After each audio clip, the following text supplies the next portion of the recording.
اور تفاسیر کے اوپر ہم نے پہلے علوم التفسیر کے اوپر بات کی ہے، اس پر تفصیلی ہماری گفتگو ہوئی ہے ہر لحاظ سے، اور تاریخ کے تناظر میں جتنی ابحاث زیر بحث آ سکتی تھیں وہ ساری ابحاث ہم نے کی ہیں۔ اب یہ جو فائل گروپ میں بھی شیئر کی گئی ہے اور یہاں سکرین شیئر بھی کی جا رہی ہے آپ لوگوں کے ساتھ، تو اگر آپ یہ فائل اس میں ہر لحاظ سے آنے والی جو تفسیریں ہیں ان کا تعارف کروایا گیا۔ تفسیر بالروایہ کی 14 تفسیریں بتائی گئی ہیں، تفسیر بالدرایا کی 10 تفسیریں ہیں، تفصیل میں ابھی عرض کر رہا ہوں۔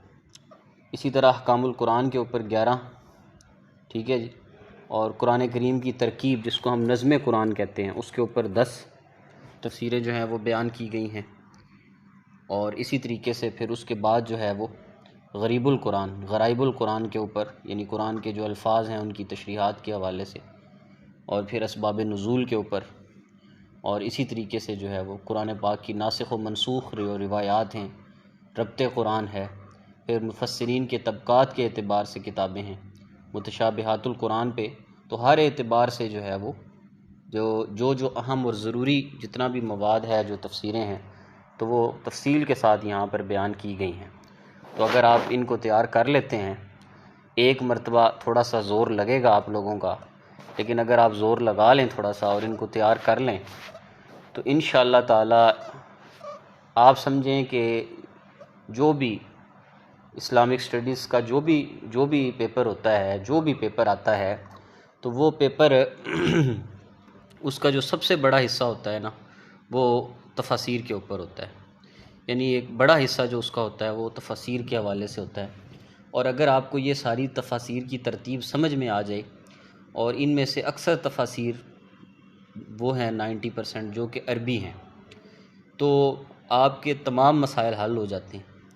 تھوڑی سی آپ نے حاضر دماغی کے ساتھ ترتیب کو ذہن میں رکھنا ہے، اور ضروری تفصیلات میں ساتھ ساتھ عرض کرتا جاؤں گا، اور آپ نے کوشش کر کے ہمت دکھانی ہے اور ان تفسیروں کو یہاں پر یاد کر لینا ہے۔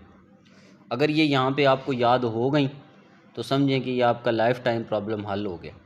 یہ تفسیریں عربی میں بھی آتی ہیں، عربی لٹریچر میں بھی آتی ہیں، الادب الدینی جو ہے اس میں بھی آتی ہیں، الادب الاسلامی میں بھی یہی آتی ہیں، پھر اسی طریقے سے اسلامیات کے اب کسی بھی پیپر میں بیٹھ جائیں وہاں پر یہ تفسیریں آتی ہیں۔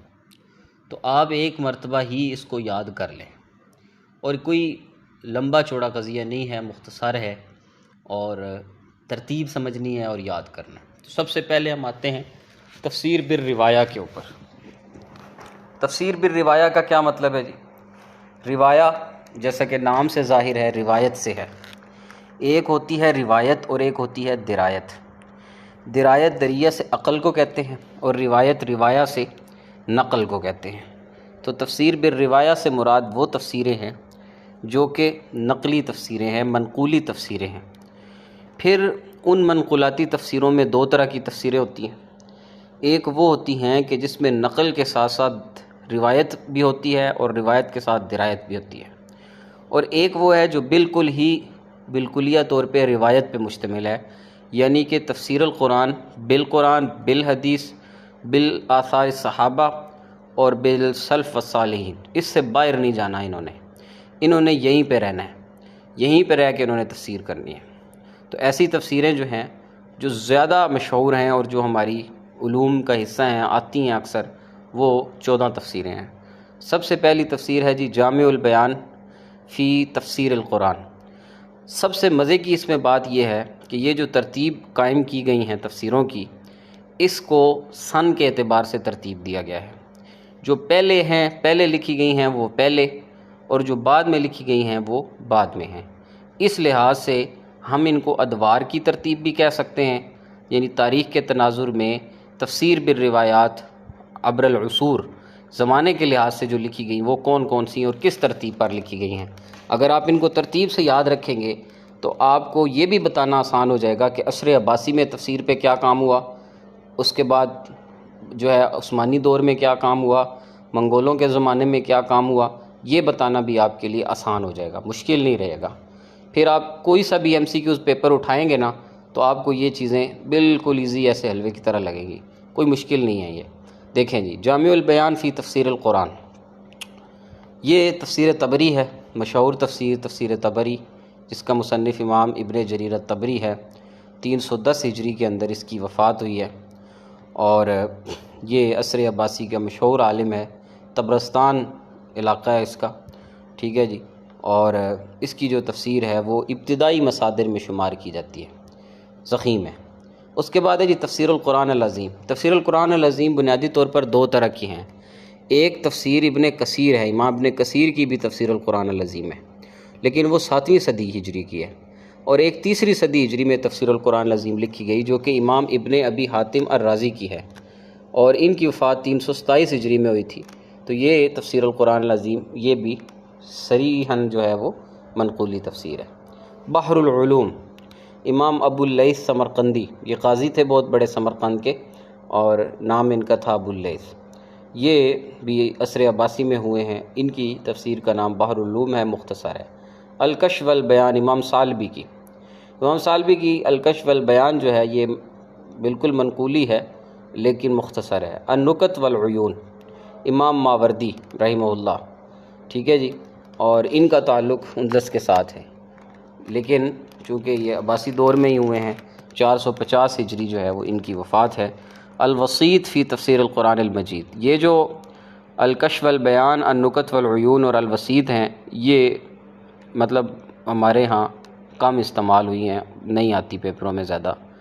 اس کے بعد ہے جی معالم التنزیل، یہ بہت زیادہ، اس کا ایک حصہ تو ہمارے سلیبس میں ہی شامل ہے، معالم التنزیل کا، امام بغوی رحمہ اللہ کی تفسیر ہے معالم التنزیل، ٹھیک ہے جی۔ اس کے بعد ہے جی المحرر الوجیز، امام ابن عطیہ الاندلسی کی المحرر الوجیز ہے۔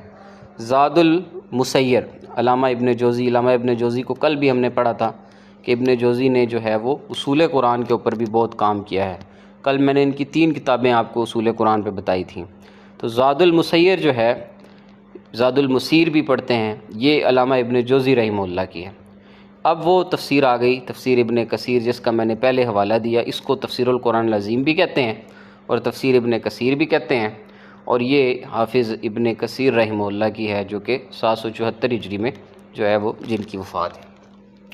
الجواہر الحسان فی تفسیر القرآن، الجواہر الحسان فی تفسیر القرآن، یہ امام عبد الرحمن الثعلبی کی ہے، اور امام عبد الرحمن الثعلبی بہت بڑے فقیہ ہیں، بہت بڑے محدث ہیں، اور 875 ہجری میں یہ عراق کے علاقے میں ہوئے۔ اس کے بعد یہ الدر المنصور فی التفسیر بالماسور، کل میں نے علامہ سیوطی رحمہ اللہ کی اس تفسیر کا حوالہ بھی دیا تھا، اور تفصیلاً میں نے عرض کیا تھا امام سیوطی پر کہ امام سیوطی جو ہیں وہ مصر کے ایک بہت بڑے عالم ہیں، بہت بڑی شخصیت ہیں، اور ان کا جو ہے وہ اس کے اوپر بڑا کام ہے۔ 911 ہجری میں ان کی وفات ہوئی، اور جو دور انحطاط تھا، دور انحطاط کے اندر انہوں نے بہت زیادہ کام کیا۔ الدر المنصور فی التفسیر بالماسور۔ اس کے بعد ہے جی فتح القدیر، علامہ شوکانی کی 3 جلدوں میں فتح القدیر، یہ ہیں جی، آواز نہیں آ رہی؟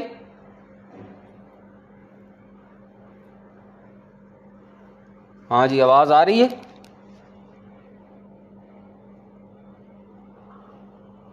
سر جی آپ کی آواز ڈراپ ہو کر آ رہی ہے، بار بار کٹ رہی ہے۔ اچھا جی،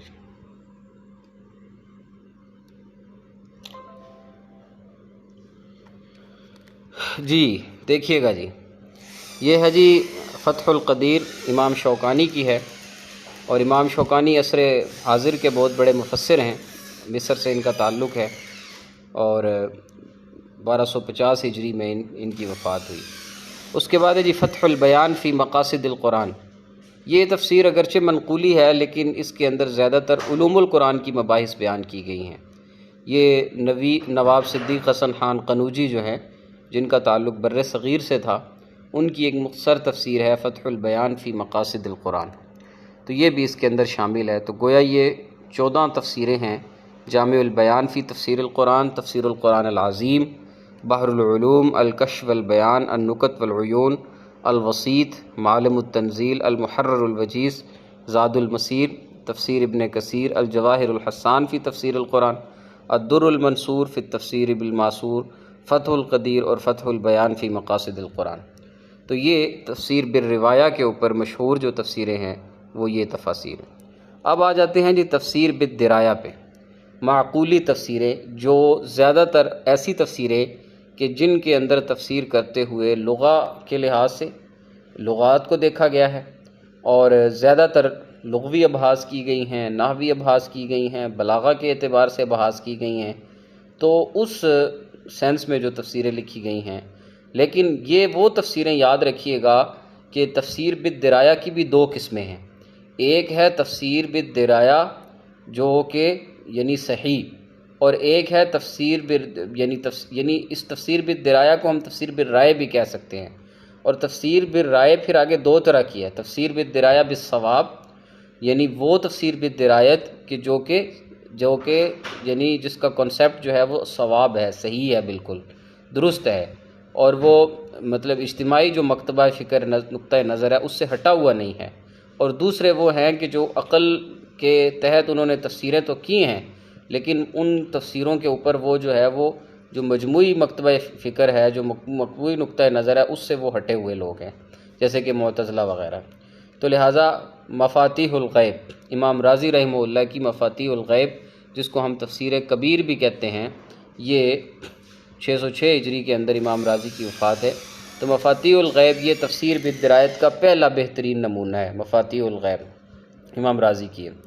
اس کے بعد ہے جی انوار التنزیل و اسرار التاویل، ٹھیک ہے جی، انوار التنزیل و اسرار التاویل یہ تفسیر بیضاوی ہے، قاضی بیضاوی رحمہ اللہ کی، اور قاضی بیضاوی رحمہ اللہ نے بڑی تفصیل کے ساتھ جو ہے وہ تفسیر بیان کی ہے، بسم اللہ کی جو با کے اوپر اتنی لمبی باز کی ہے، تو یہ انوار التنزیل ہے۔ اس کے بعد ہے جی مدارک التنزیل، امام نصفی کی مدارک التنزیل اس میں شامل ہے۔ لباب التاویل فی معانی التنزیل، امام خازن رحمہ اللہ کی لباب التاویل فی معانی التنزیل۔ اور البحر المحیط، البحر المحیط امام ابو حیان التوحیدی الاندلسی کی البحر المحیط ہے، جس کے اندر بے شمار جو ہے وہ عقلی ابحاث جو ہے ان کا جائزہ لیا گیا ہے۔ اللباب فی علوم الکتاب، اللباب فی علوم الکتاب یہ امام ابن عادل رحمہ اللہ کی تفسیر ہے، جو کہ تفسیر بالدرایت ہے۔ تفسیر جلالین، مختصر تفسیر جلالین ہے علامہ جلال الدین محلی کی اور علامہ جلال الدین سیوطی کی۔ جلالین اس کو اسی وجہ سے کہتے ہیں کہ دو جلالوں نے مل کر لکھی ہے۔ اس کے جو پہلے یعنی سورہ بقرہ سے لے کر جو ہے وہ سورہ کہف تک کا جو حصہ ہے، جو پہلا حصہ ہے، اس کو جو ہے وہ امام جلال الدین محلی نے ترتیب دیا، اور پھر اس کے بعد جو دوسرا حصہ تھا ان کی وفات ہو گئی، تو اس کے بعد جو اس کا دوسرا حصہ تھا وہ امام جلال الدین سیوطی نے سورہ کہف سے لے کے سورہ ناس بھی اور پھر سورہ بقرہ بھی، امام جلال الدین سیوطی نے اس کو ترتیب دیا۔ تو یہ دونوں بزرگوں کا ایک بہترین امتزاج ہے۔ امام جلال الدین محلی استاد ہیں اور امام جلال الدین سیوطی ان کے شاگردوں کے اندر آتے ہیں۔ تو یہ تفسیر جلالین بھی اس میں شامل ہے۔ السراج المنیر، علامہ خطیب الشربینی کی السراج المنیر جو ہے، یہ شام کے علاقے میں بہت بڑے خطیب تھے اور بہت بڑے عالم تھے، ان کی تفسیر ہے جی السراج المنیر۔ ارشاد العقل السلیم یہ کوئی بہت زیادہ معروف نہیں ہے اور یہ آتی بھی نہیں ہے۔ روح المعانی، روح المعانی علامہ سید محمود آلوسی کی، یہ چونکہ ہمارے سلیبس میں اس کے بعض جزیات شامل ہیں اور یہ بہت زیادہ پوچھی جاتی ہے۔ علامہ سید محمود آلوسی جو ہیں یہ بہت بڑے عالم ہیں عصر حدیث کے، اور ان کا جو ہے وہ بہت کام ہے تفسیر کے اندر اور حدیث کے اندر، تو ان کی تفسیر ہے جی تفسیر روح المعانی۔ اب آ جاتے ہیں جی ان تفسیروں پر جو کہ فقہی اعتبار سے ترتیب دی گئی، یعنی جن کا بیسک جو مقصد ہے وہ فقہ ہے، اگرچہ وہ ہیں تفسیریں لیکن فقہ کے اعتبار سے ہیں۔ احکام القرآن پر بہت کام ہوا، چنانچہ احکام القرآن امام شافعی کی، امام طحاوی کی، امام ابو بکر الجساس کی۔ جسٹ میں یہ بتاتا جاتا ہوں کہ امام شافعی تو یہ بذات خود شافعی ہیں، امام طحاوی ہو گئے، امام قاضی ابو بکر الجساس ہو گئے، یہ دونوں متشدد قسم کے حنفی ہیں، لہٰذا یہ دونوں تفسیریں جو ہیں وہ احکام القرآن احناف کو بیان کرتی ہیں، ان کو ریپریزنٹ کرتی ہیں۔ علامہ علی بن محمد بن علی قیاحرسی شافعی جو ہیں یہ بھی شوافع میں سے ہیں۔ اس کے بعد آ جاتے ہیں جی امام ابو بکر محمد بن عبداللہ المعروف ابن العربی، دو ابن العربی ہیں، ایک محی الدین ابن عربی، وہ ابن عربی ہیں، اور ایک ابن العربی ہیں جن کا نام محمد بن عبداللہ ابن العربی ہے۔ یہ دونوں الگ شخصیات ہیں، دونوں ہم نام ہیں، ہم مقام ہیں، دونوں کا تعلق اندلس سے ہے، لیکن ایک محمد یہ ابن العربی ہیں اور ایک ابن عربی ہیں۔ تو ابن العربی کا جو تعلق ہے یہ فقہ مالکی کے ساتھ ہے، اندلس سے ان کا تعلق ہے، اور انہوں نے مالکی فقہ پر ترتیب دی ہے یہ کتاب جس کا نام ہے جی احکام القرآن۔ اس کے بعد ہے جی تفسیر قرطبی۔ یہ امام قرطبی جو ہیں ان کا تعلق بھی اندلس سے ہے، قرطبہ سے، اور اسی وجہ سے انہوں نے اپنی تفسیر کا نام بھی تفسیر قرطبی رکھا ہے۔ دیکھیں جی، میں نے کہا علامہ جلال الدین سیوطی کا چونکہ بہت بڑا حصہ ہے، اور علامہ جلال الدین سیوطی نے جو ہے وہ الاکلیل فی استنباط التنزیل جو ہے اس کے نام سے اس پہ کام کیا ہے، اور علامہ جلال الدین سیوطی کا جو یعنی فقہی جو مذہب ہے وہ بذات خود جو ہے وہ شوافے کو فالو کرتے ہیں۔ آپ کو پتہ ہے کہ چونکہ مصر کے اندر امام شافعی کا جو مزار ہے وہ مصر میں ہے، امام شافعی کے آخری ایام مصر میں تھے، اور مصری لوگ جو ہیں وہ شوافے کو فالو کرتے ہیں۔ یورپینز جو ہیں وہ امام مالک کو فالو کرتے ہیں، اور اسی طریقے سے بعض عرب بھی امام مالک کو فالو کرتے ہیں، اور عراق سے لے کے جو ہے مصر تک یہ لوگ حضرات شوافے کو فالو کرتے ہیں، اور پھر وہاں سے لے کے افریقہ اور اسی طریقے سے ترک جو ہیں، ترکوں کی جو پوری پٹی ہے، یعنی کہ ریاستیں ہیں، مسلم ایشیائی ریاستیں ہیں، یہ ساری، تو یہ سارے احناف ہیں، یہ احناف کو فالو کرتے ہیں، امام ابو حنیفہ کو فالو کرتے ہیں، بر صغیر سارا امام ابو حنیفہ کو فالو کرتا ہے۔ تو یہ ترتیب ہے جی اس کی۔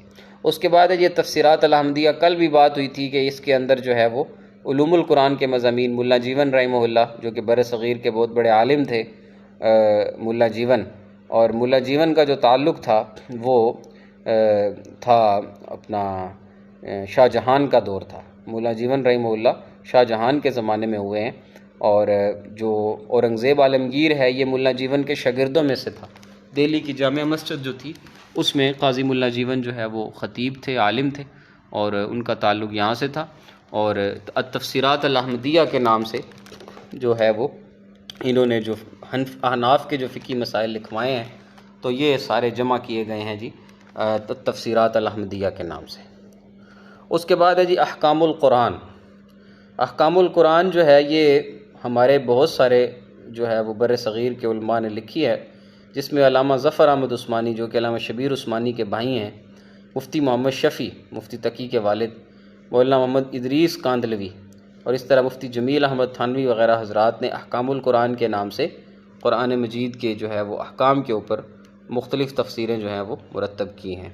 اسی طریقے سے جدید دور کے ایک بڑے عالم، شامی عالم جن کا نام علامہ محمد علی الصابونی ہے، جن کی ساری زندگی جو ہے وہ سعودی عربیہ کے اندر مدینہ یونیورسٹی اور اسی طریقے سے جو ہے وہ سعودیہ کی مختلف یونیورسٹیز میں لیکچر دیتے ہوئے گزری، اور پھر آخری زمانے میں وہ ترکی منتقل ہوئے، اور ان کا انتقال جو ہے وہ 2020 کے آخر میں 21 میں تقریباً ان کا انتقال ہوا ترکی میں۔